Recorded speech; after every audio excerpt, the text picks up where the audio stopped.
Hi, I'm Sarah Hart from Sarah Hart Driving School and Drive Hart. So today I'm going to give you a briefing on how to turn into a side road on the right. So for the purpose of this briefing, I prefer to use my magnetic board. There are other tools that you can use.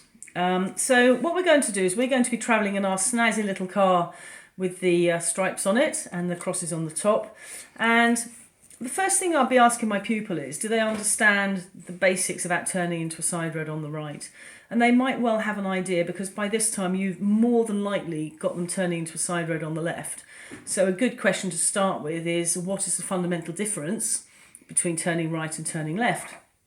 And most of them will come up with the idea that if you're turning right, you have to cross a lane, so therefore you'd have to give way to traffic oncoming. So that's a good start. They've got some knowledge already. So let's look at the process if there isn't an oncoming car. So the same as turning into a side road on the left, about 8 to 10 car lengths away from our junction, we're going to be starting to employ our MSPSL routine. So we're going to check our mirrors, that's our centre and right mirror, and we're going to signal.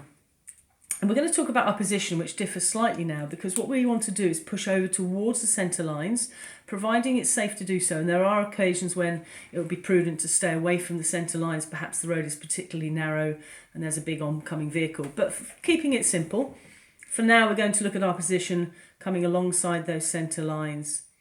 Speed and gear, again, depends on the style of the side road, the busyness, the trickiness and the hazards that are there.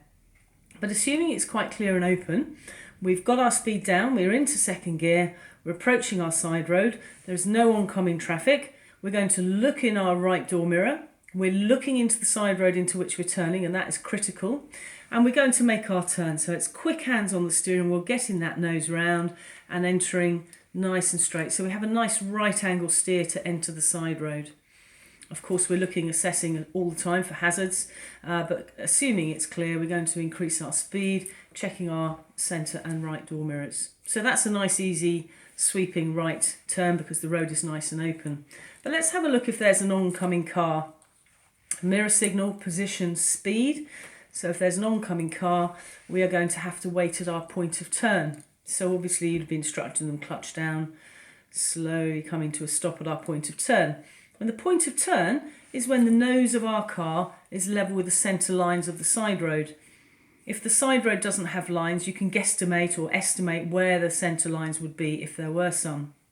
Now, from the position of the pupil in the driver's seat there, the line will appear just under their door mirror. So when that line appears for them just under their door mirror, they've reached their point of turn. They're going to have to wait for the oncoming car. Now, this is quite tricky for a learner at this point because now they've got to move their feet and their hands at the same time. So the first few times they have to stop and then move off from a standing start, turning right, can be interesting. So lots of coaching for them at this point. Gently clutch to bite, excuse me, quick hands on the wheel, making that turn nice and sharp, 90 degrees into the side road. So let's just assume that there's some hazards in the side road. They might have to wait at their point of turn because once they leave that area, they've then got to be able to get into the side road. And let's say that there was a parked car there in the side road and somebody was coming out of the side road. There's no room for them to enter.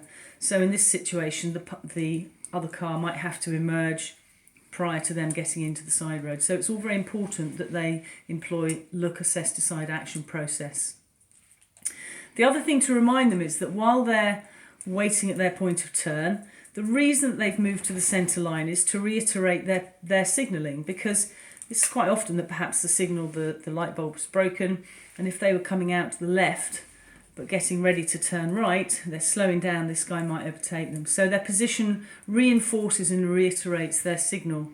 And the other thing it does allow is for people to come up the inside if the road is wide enough to allow that. While they're waiting for oncoming traffic, it's very important that they keep their steering wheel straight so that their wheels are straight. And the reason for this is, unfortunately, a lot of people don't pay attention. They're coming along and they haven't seen that you've stopped waiting to turn right. So very sadly, they've run into the back of you.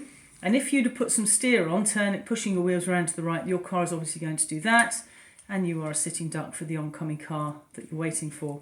So while they're waiting, wheels straight. Again, when you have to stop at your point of turn, or even if you don't have to stop, getting the steering right turning into a side road on the right is quite tricky. If they steer too early, of course, they're going to cut the corner, and you'd be discussing the problems with that and why it's not good practice. And if they steer too late or too slowly, then they're going to be doing what we refer to as a swan neck. They're going to be heading for the curb, and then they're going to wind the wheel round to the right, and then they're invariably going to go off onto the other side of the road and have the swan neck effect. So good, speedy hands on the wheel, quick hands, slow car, round we go. Okay, so that's a basic side road on the right. We can come on to other things such as filter lanes, protected right turns, but we'll deal with that later.